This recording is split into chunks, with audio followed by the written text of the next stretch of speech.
RCF Notre-Dame. RCF. Vitamine C, Christopher Fausten. Du 27 au 29 mai, Châlons-Champagne et Rossi accueilleront un événement sportif national, le championnat UXL de basket 3-3 réservé aux minimes et cadettes junior filles. Des équipes venues de toute la France sont attendues pour 3 jours de compétition intense. Pour nous en parler, nous sommes aujourd'hui avec Julien Michelet, directeur départemental de l'UXL Marne-Ardenne. Bonjour Julien. Bonjour. Merci d'être avec nous une fois de plus dans le studio de RCF à Châlons-Champagne. Est-ce qu'on peut déjà présenter à nos auditeurs ce championnat national UXL de basket 3-3? Oui, exactement. Ouais, c'est pas du 5-5, c'est du 3-3, hein, ce qui a été l'une des activités phares, on va dire, en vogue lors des derniers JO de Paris 2024. Donc, effectivement, on accueille le championnat national UXL. Hein, donc, c'est la finalité de tous les championnats départementaux puis territoriaux qui ont lieu un peu partout en France depuis le début de l'année. Donc, nous, c'est les finales nationales. Donc, comme tu l'as dit, on accueille les meilleures équipes des différents territoires. Ils vont venir d'un peu partout, de Lens, de Landerneau, d'Avignon, de La Roche-sur-Foron, etc., etc. On a aussi des équipes. Alors quand je dis locales, malheureusement, on n'a pas d'équipe marnaise qui se sont qualifiées. Ça va être nos collègues alsaciens qui vont venir représenter. D'accord. Le Grand Est sur cette compétition-là, exactement. Donc on va recevoir ce qui se fait de mieux en termes de basket 3-3 féminin, parce qu'on accueille les catégories minimes filles et cadettes junior filles sur son championnat national de basketball 3-3. Combien de jeunes équipes sont attendues à Châlons-Rossi? Alors on a 9 équipes. Alors au départ on avait une jauge maxi de 12 équipes, et puis chez les minimes filles sur les 12 on en a que 9 qui vont venir, et chez les cadettes junior filles sur les 12 il n'y en a que 10 qui vont faire le déplacement. Malheureusement on fait face aussi aux difficultés liées au coût des transports, hein, avec l'augmentation du coût du carburant. Ça ne facilite pas les choses. Je prends un exemple. J'ai vu dans ma liste que Marseille et Carpentras ne venaient pas. Hein. C'est des établissements qui sont très loin de Châlons-en-Champagne. Donc je peux largement comprendre au vu des frais que ça doit engendrer. C'est pas si évident que ça de venir. C'est frustrant. C'est frustrant sûrement pour eux. Ouais. Alors pourquoi avoir choisi malgré tout le Châlons-Champagne et Rossi pour accueillir cette compétition? Comment s'est choisie la destination des championnats nationaux? Alors on a c'est une compétition nationale de basket, on en a déjà fait par le passé. Il est vrai qu'on a de très grandes facilités à travailler avec les services de la ville de Châlons, et je les remercie encore, et je remercie son maire, Monsieur Apparu, et tous les services de la ville de nous accompagner sur cette compétition. Et puis Rossi, quand on parle de basket un peu sur Châlons, qui dit basket également à Rossi. Éveil Rossi Saint-Martin, voilà. Et alors ça c'est le côté masculin, mais le côté féminin, je pense que tu le savais, mais il y avait un regroupement des clubs de basket qui ne font plus qu'un, et donc c'est aussi l'occasion de démontrer comment on valorise le basket féminin sur notre secteur. Et c'est vrai que Châlons-Champagne et Rossi sortent du lot par rapport à ça. Donc on va dire ça s'est fait naturellement, parce qu'on avait l'habitude de travailler ensemble par le passé, et on a facilité à travailler également maintenant aussi avec la ville de Rossi. On l'a fait il y a très longtemps. J'ai rencontré récemment Madame le maire qui est très ravie de nous accueillir. Donc d'un point de vue infrastructure, je suis plus que rassuré. Ce championnat national UXL de basket 3-3 du 27 au 29 mai à Châlons-Champagne et Rossi. Julien Michelet, comment va se dérouler ce championnat concrètement? Eh bien, le mercredi 27 mai, on a le temps d'accueil, qui est un temps important où les délégations arrivent tranquillement. On les accueille au lycée Ozanam. J'ai oublié c'est important que je le précise, parce que le lycée Ozanam va être un peu le centre névralgique un peu de cette compétition-là. Ils vont accueillir l'accueil, la restauration. Donc c'est des moments assez importants de temps passé. Donc le lycée Ozanam accueille le temps, va gérer le temps d'accueil. On a la cérémonie de lancement qui a lieu le mercredi soir. Cérémonie d'ouverture, alors un peu comme les JO. On va essayer de faire ça de façon très sympathique. Et puis ensuite le jeudi, c'est toutes les finales démarrent. On a des rencontres qui vont avoir lieu sur les deux sites. Donc les minimes filles vont jouer au gymnase Cabot à Châlons-en-Champagne, et les cadettes junior filles, elles joueront au complexe Pierre Arnoux de Rossi. Donc jeudi, tous les matchs de poule, etc. Et ensuite le vendredi matin, il y aura quelques matchs à Cabot, mais les finales, elles auront lieu pour les deux catégories au complexe Pierre Arnoux à Rossi. Ça aura lieu le vendredi matin jusqu'à à peu près... les premières finales vont démarrer vers 12h30 et on terminera vers 14h. Voilà. Un beau programme qui s'organise avec l'ensemble de l'équipe de l'UXL. L'UXL Marne-Ardenne, Julien Michelet. On parle de plus en plus, le basket 3-3 maintenant. Ça devient vraiment quelque chose d'important maintenant dans le sport en France. Qu'est-ce que le basket justement 3-3 apporte de différent aux jeunes aujourd'hui?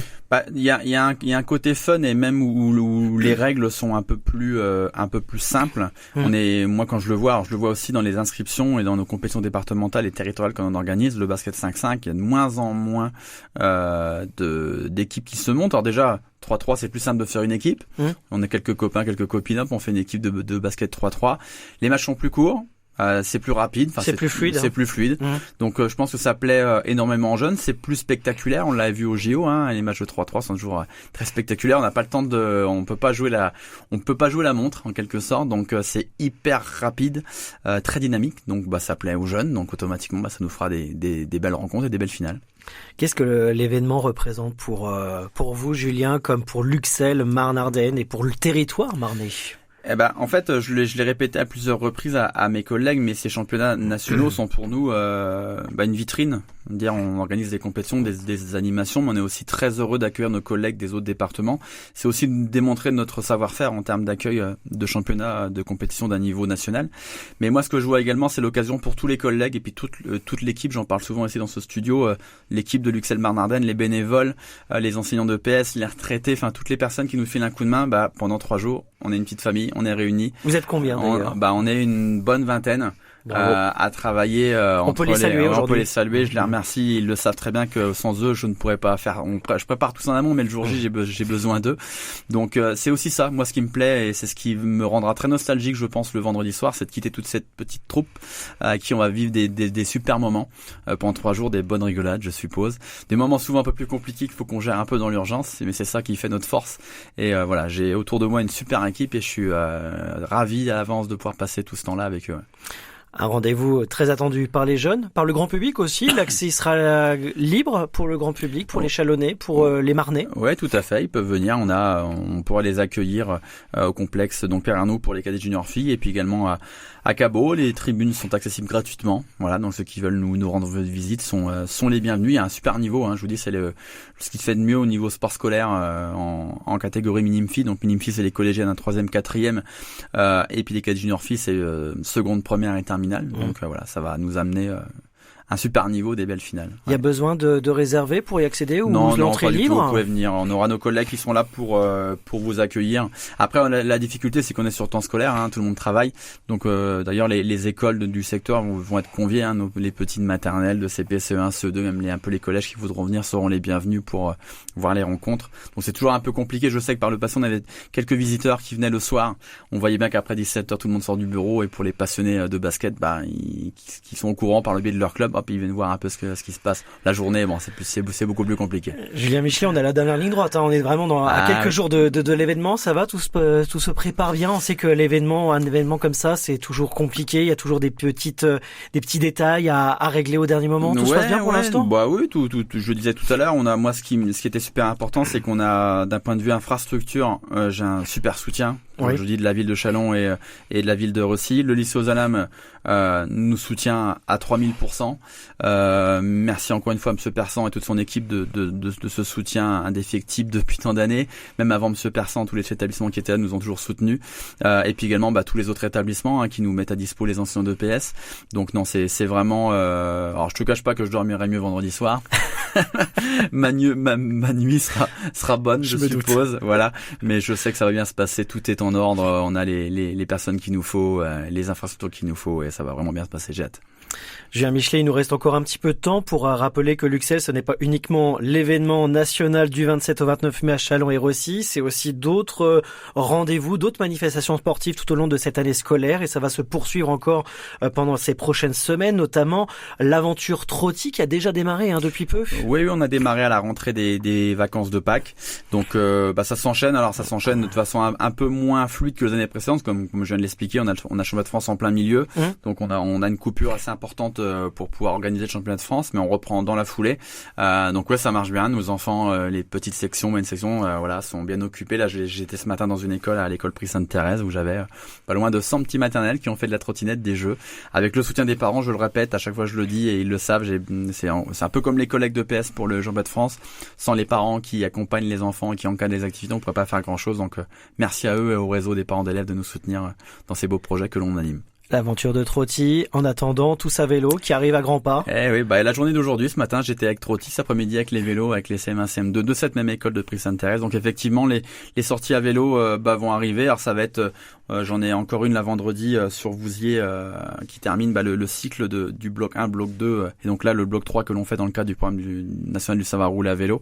Et après, quand les aventures de Trotti sont terminées, j'ai 15 jours. On fait les sorties vélo jusqu'à la fin de l'année. Voilà. Et puis Raid Aventure, qui se clôture tout doucement. Le Raid Aventure, ça sera c'est la fête de fin d'année en fait des compétitions départementales où là ce sont nos élèves de quasiment tous les établissements adhérents chez nous qui vont se réunir à la base nautique à Châlons-en-Champagne le 3 juin et là c'est au programme canoë-kayak, VTT, biathlon et encore une fois ça sera une grande fête et sûrement pour les collègues d'EPS de se retrouver encore une fois après le championnat de France, donc ça va être sympa de se retrouver là-haut. Ouais. Voilà, une grande fête pour clôturer, ce sera le 3 juin prochain, mais avant cela, un rendez-vous sportif national qui mettra en lumière donc le basket 3-3, mais aussi les valeurs portées par l'Uxel auprès des jeunes. C'est bien sûr ce championnat national qui se tiendra du 27 au 29 mai à Châlons-Champagne et Recy. Merci Julien Michelet d'avoir été avec nous. Merci. Directeur départemental de l'Uxel Marne-Ardenne.